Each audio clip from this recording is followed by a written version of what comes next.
برداری میں کامیابی کے سوا کچھ نہیں ہے۔ میرے اللہ نے سوال کا جواب دیا، خالق اللہ، مالک اللہ، مصور اللہ، مدبر اللہ،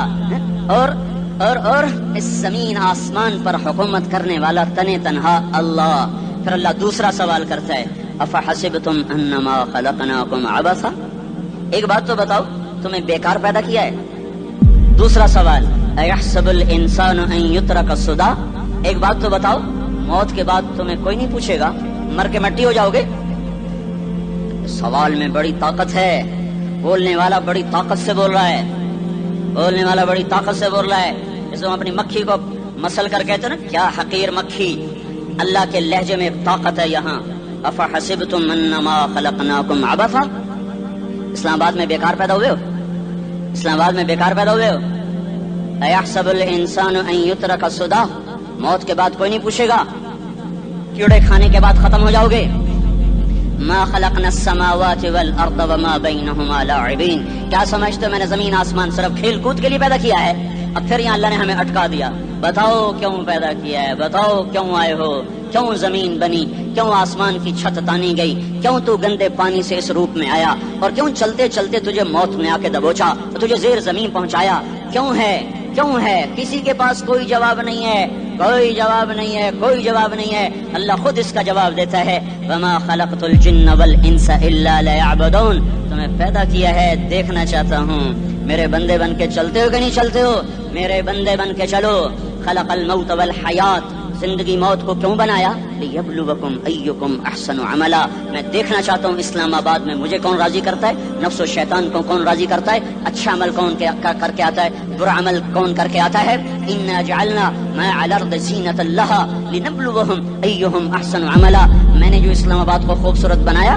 اور بڑے خوبصورت پہاڑیاں، اور مری کی پہاڑیاں، سوات کالام کی پہاڑیاں، وادیاں، میدان کوثر، یہ میں نے اس لیے سب کچھ بنایا ہے کہ میں تمہیں دیکھنا چاہتا ہوں کہ تم میں خوبصورت اور اچھا عمل کون کرتا ہے۔ یہ نہ سمجھنا کہ تمہارا رب سو گیا ہے، لا تاخذہ سنۃ ولا نوم، یہ نہ سمجھنا کہ تمہارا رب کمزور ہو گیا ہے، ما کان اللہ لیعجزہ من شیء، یہ نہ سمجھنا کہ آبادی کی کثرت سے تمہارا رب اب گنتی نہیں کر سکتا اور غافل ہو گیا ہے، لا تحسبن اللہ غافلا عما یعمل الظالمون، یہ نہ سمجھنا رات کے اندھیرے، اسلام آباد کی کالی رات اور اس کالی رات میں ہونے والی مستیاں وہ تمہیں اللہ سے چھپا لیتی ہیں، یہ نہ سمجھنا کہ اندھیرا اس سے کسی چیز کو چھپا لیتا ہے۔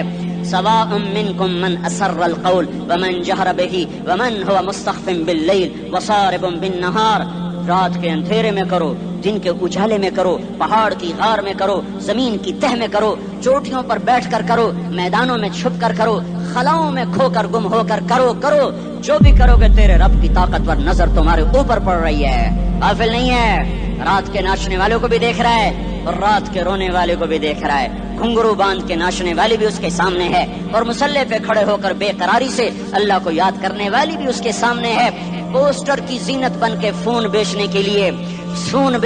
آئے ہائے، کہتے آج آزادی کا دور ہے، یہ کیسی آزادی ہے، یہ کیسی آزادی ہے کہ عورت اتنی سستی ہو گئی کہ ٹیلی فون بیچنے والوں کے لیے بھی ننگی ہو کر پوسٹر پر، اور موٹر سائیکل بیچنے والوں کے لیے بھی عریاں ہو کر پوسٹر پر، ڈبل روٹی اور فریج بیچنے والوں کے لیے بھی عریاں ہو کر پوسٹر پر۔ یہ آزادی نہیں ہے، یہ فحاشی ہے، یہ بے حیائی ہے، یہ اخلاق کی آگ ہے، یہ بد اخلاقی کا جنگل ہے، انسانیت نہیں ہے۔ انسانیت وہ ہے جو میرا محبوب لے کر آیا، جو حضرت محمد صلی اللہ علیہ وسلم لے کر آیا، اس نے عورت کو عزت بخشی، مقام بخشا، ماں کے روپ میں بنایا کہ اس کے قدموں تلے جنت ہے، بیٹی کے روپ میں بیٹی کا روپ اللہ تعالیٰ نے دیا تو میرے نبی نے فرمایا اللہ نے جس کو 2 بیٹیاں دے دی ان کی شادی کر کے بیاہ دیا تو اور میں جنت میں ایسے ہو جائیں گے۔ بہن کا روپ دیا تو میرے نبی نے فرمایا اللہ نے اس کو 2 بہنیں دی، وہ ان کی خدمت کرتا رہا، ان کی شادیاں کی، شادی کے بعد ان کو وراثت میں ان کا حصہ دیا۔ پورے پاکستان کا رواج ہے مالدار یا فقیر اپنی بہنوں کو بھائی جائیداد میں حصہ نہیں دیتے، جو جہیز دے دیا بس وہی دے دیا اور باقی پر ڈاکہ مار کے قابض ہو جاتے ہیں۔ کوئی بہن حصہ مانگے تو کہتے بڑی بے غیرت ہے، بھائیوں سے مانگتی ہے۔ بے غیرت تو وہ ہے جس نے ایک چھاتی کا دودھ پینے والی بہن کا حق مار کے گھر بیٹھ گیا ہے۔